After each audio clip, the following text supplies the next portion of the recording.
Khokjakmani kabangma manaini logiwo ajjana shikogno romkha shalka agartala thanane police avana teiwe koktum tumnarane buskango sadar SDPO Devafrasha Roy Shaklaika Laitanai 6 September salmariwo Jackson Gate by Khobjak Puranigam ni ward officer Manikhoka shikokni bodol avane ulo apati muna teiwe thanawo dorbar khlaijak mane akok shilsamung manaino police yare naikoloi shikogno romka poila khokjakmani party mungko Sunil Debor mane mangai khoroksha shikogno romka police Bonasungmung Kalaiwe Tebu Korok Dok Shikogno Romka Borogno Thanawo Telangai Sungmung Kalaike Tebu Korokne Shikogne Munkasoi Faika Avane Ulo Naitukmung Kalaiwe A Korokne Shikogno Romka Shalkathanane Police Shalkisane Sukango Jondraporni Kalimutai Nogo Mane Khogmani Korokne Shikog O Korokne Shikogno Rome Riman Shanai Adaloda Tishairunai Khane Shaka SDPO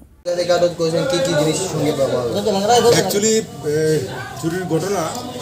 গত 6 তারিখে Jackson গেটের যে word office আছে word office থেকে চুরি হয় সেখান থেকে মোটর থেকে শুরু করে সবকিছু চোররা আপনারা যেগুলি দেখলেন চোররা নিয়ে চলে আসে পরবর্তী সময় একটা স্পেসিফিক অভিযোগের মূলে আমরা একটা কেস নেওয়ার পর একটা টিম তৈরি করে দেওয়া হয় under the leadership of OC east Rana Chatterjee তো এতে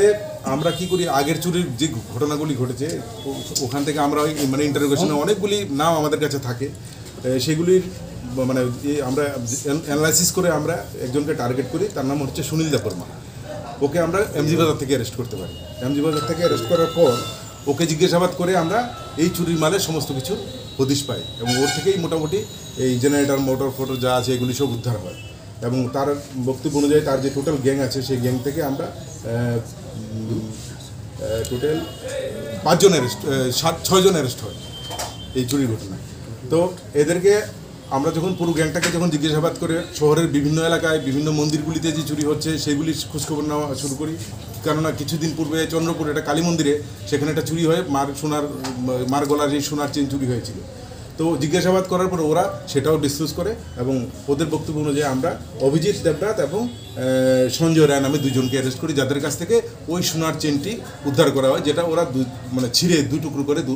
ভাগ করে নিয়ে গিয়েছিল সোনার চেনও উদ্ধার করা হয় তো এদেরকে আজকে কোর্টে পাঠানো হবে রিমান্ড আনা হবে এবং জিজ্ঞাসাবাদ করে দেখা হবে অন্যান্য কোনো কেসে ওরা জড়িত আছে কিনা ব্যুরো রিপোর্ট কক্ষরা